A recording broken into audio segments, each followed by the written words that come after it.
Ang biktima nito ay nagtrabaho isang guro sa elementarya. 22 taong gulang.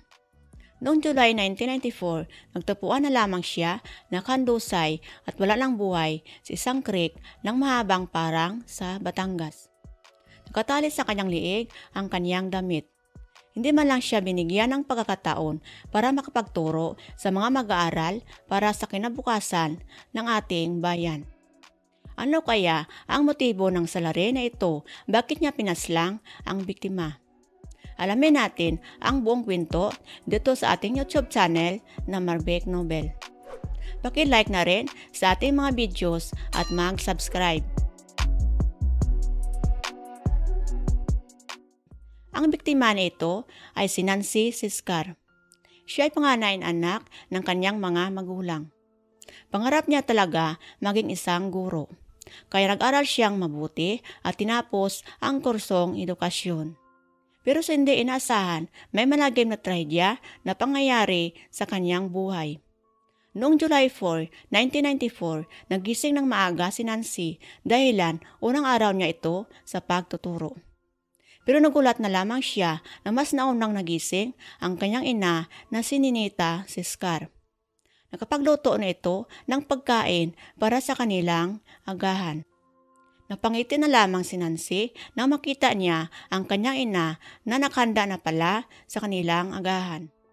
Matapos nilang kumain ay naligo at nagbihis na si Nancy habang ang kanyang ina naman ay nagbihis na rin. Gustong samahan siya ng kanyang ina na ihatid sa kanyang pinapasukan na paralan kung saan siya nagtuturo nito. Ipinagmalaki niya talaga ang kanyang anak na nakapagtapos sa kabila ng kanilang kahirapan. Habang nalakad ang mag-ina, masaya sila at nagbibiruan pa patungo sa paaralan.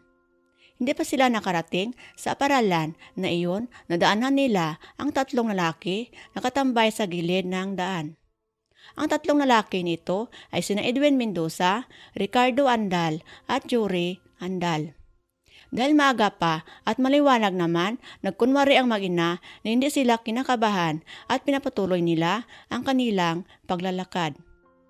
Nilagpasan nila ang tatlong lalaki at sinipulan sila nito. Pagkalapas nila ay nagtawanan ang tatlong lalaki nito na parang may nakakatawa sa mukha ng mag-ina. Pero ang mag-ina ay hindi nila pinansin ito. Pinatuloy na lamang nila ang paglalakad habang nakarating na nga sila sa paaralan. Nang marami na silang nakita na mga mag-aaral ay nawala na ang kanilang kaba. Tumagal pa sa school ground si Aling Ninita halos kalahating oras bago niya iniwan si Nancy at umuwi sa kanilang bahay. Ang unang araw na pagtuturo ni Nancy ay maganda naman ito. Tuwing umuwi siya ay kasabay niya ang mga kabataang mag-aaral. Sumunod na araw, siya na lamang ang pumunta patungo sa paaralan kung saan siya nagtuturo dito. Mabuti naman at nakauwi siya ng maayos at masayang nakikwento sa kanyang ina. Tungkol sa mga nangyari sa kanya buong maghapon. Simpleng buhay na resulta ng katuparan sa kanyang mga pangarap. Dahil may maganda na siyang trabaho, plano niyang ibigay sa kanyang ina ang masaganang buhay. Lahat kanyang natagumpay sa buhay ay utang niya sa kanyang mga magulang. Pero sa hindi inasahan at hindi niya alam, may mga panganib na pala naghihintay sa kanya. Noong July 6, 1994, maagang naghanda ang mag-ina. Kailangan ni Nancy makarating sa paaralan bago alas 8 ng umaga.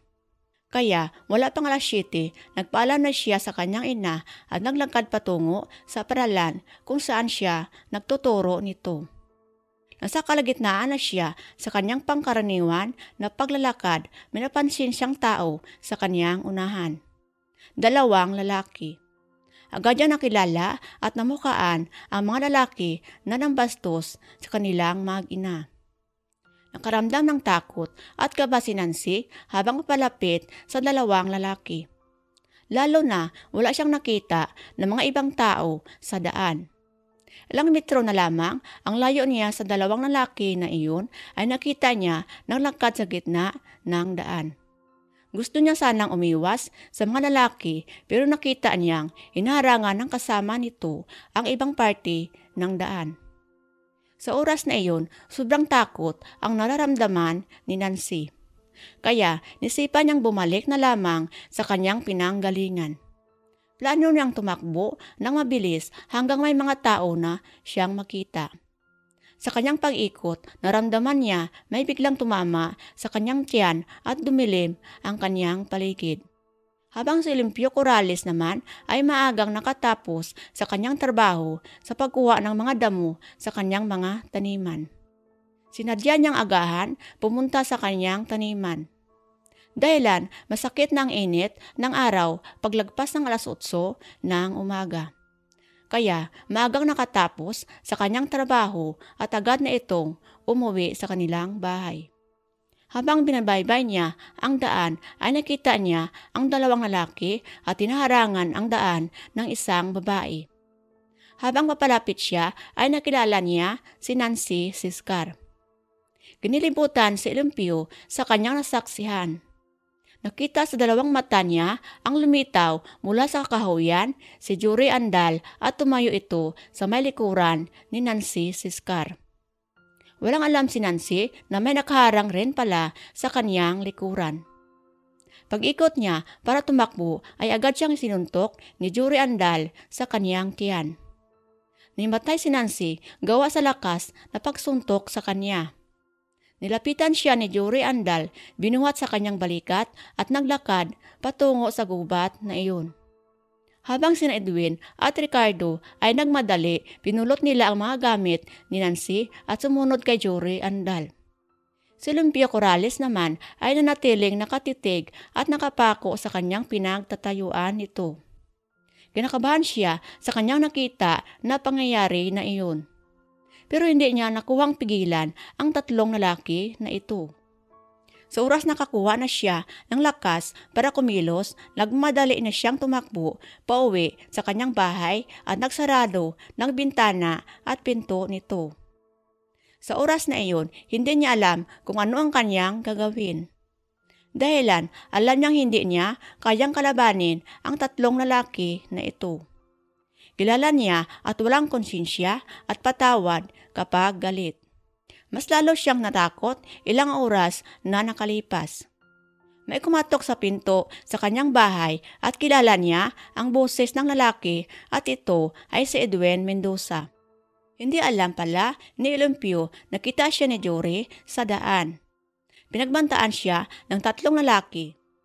Kapag mangsumbong siya sa ginawa nilang pagpaslang kay Nancy ay babalikan siya, papahirapan muna bago siya patayin.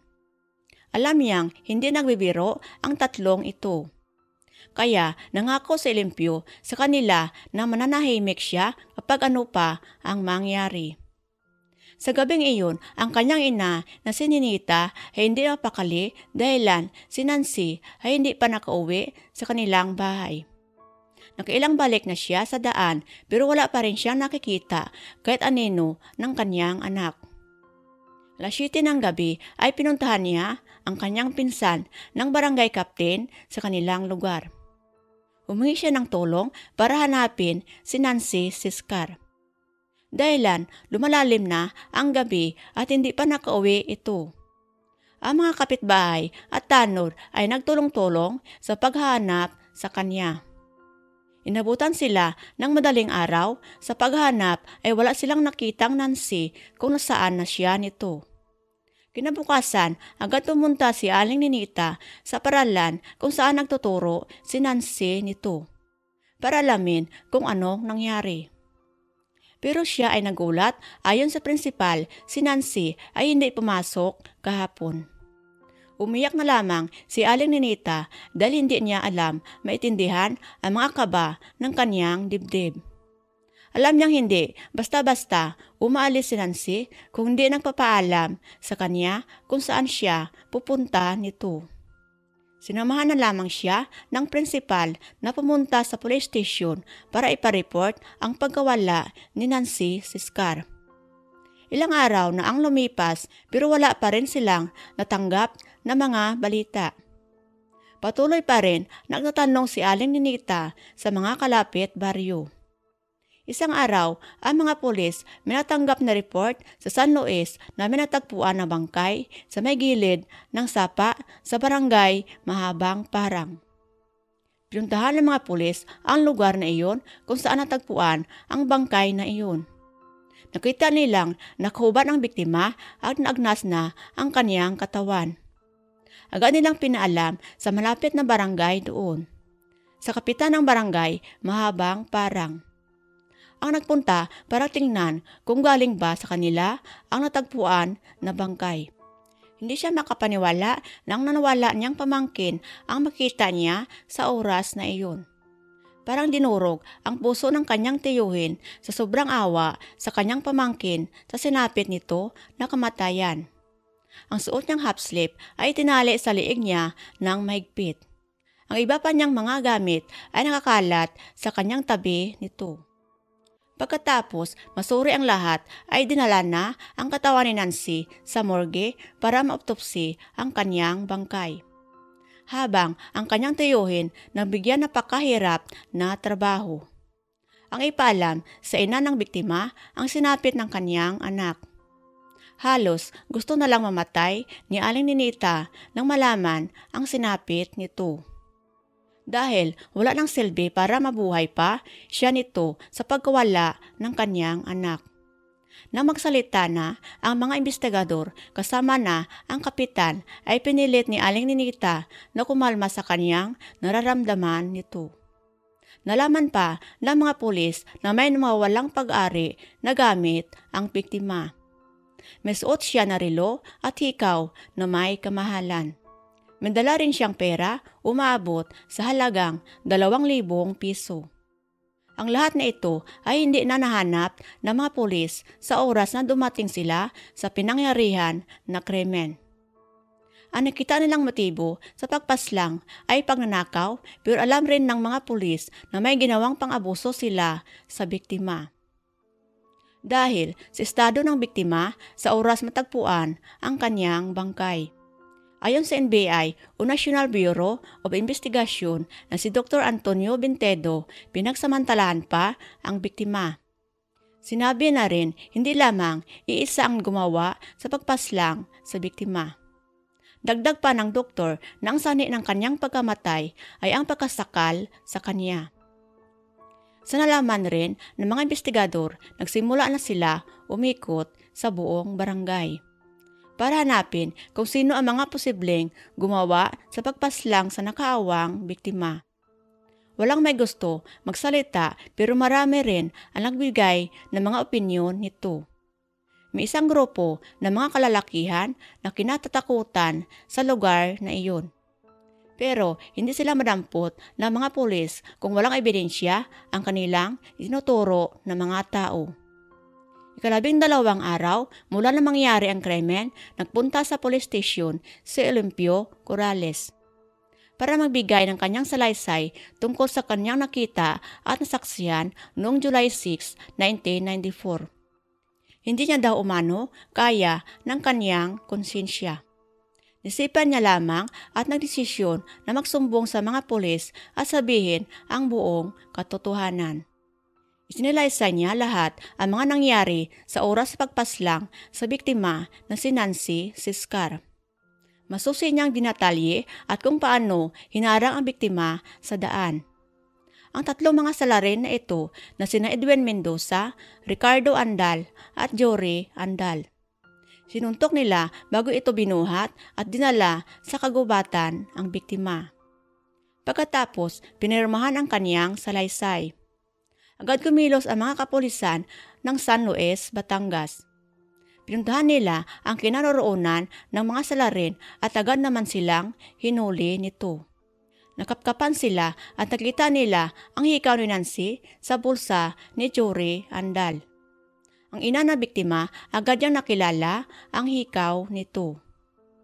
Pero sa kabila ng lahat, tinanggi ng mga salarin ito na wala silang kasalanan sa pagpaslang sa biktima. Kanya-kanya silang sinasabi at pinagbintangan lamang daw sila ng nakasaksi na si Olimpio Corrales. Dahilan, may galit ito kay Jory Andal. Nagsimula ang galit ni Olympio kay Jory dahil sa isang pangyayari sa kanyang taniman. Ang kanyang tanim na ampalaya ay binaha dahil hindi sinadyang umagos ang tubig mula sa kanya papunta sa taniman nito. Tinuro pa ng tatlo na si Olympio ang salarin. Dahilan, siya nakatira malapit sa pinangyarihan na krimen. Sila lamang daw ang itinuturo nito para hindi siya mahuli nito sa pagpaslang sa biktima. Habang si Edwin Mendoza naman ay nagsabi na isang araw bago mawala si Nancy ay wala daw siya sa bahay nila sa oras na iyon. Nasa ibang bahay daw siya nito. Nang sumunod na araw naman, nasa construction site at nagtrabaho buong maghapon. Pero walang ebidensya at magpaliwanag tungkol sa kanyang mga salaysay nito. Mas naniniwala ang korte sa salaysay ni Olympio Corrales. Ayon pa sa ina ng biktima, bago mawala ang biktima, may nangyaring pamabastos ang tatlong lalaki na ito sa kanila. Habang sila ay naglalakad sa daan patungo sa paralan kung saan nagtuturo si Nancy Siscar. Sa kaso sinampa sa kanila na pangahalay, pagnanakaw, pagpaslang sa biktima, makulong sila na panghabang buhay na pagkakulong. Maraming salamat sa panonood at patuloy na pag-subscribe at mag-like na rin sa ating mga videos. I like to be my own worst enemy. There's no risk if you don't try at anything, so I'ma just keep buying everything. See you in the next life, have to be a better me. I don't think that my head's on straight. Gotta flip it and grip it and go and get an x-ray. What's wrong with me? I just feel weight pushing on my chest and it squeezes till I suffocate. Better change my mindset, meditate. It's pretty cool that I'm alive and have better days. I could walk, see, hear, I should celebrate. Think I could change my mind, maybe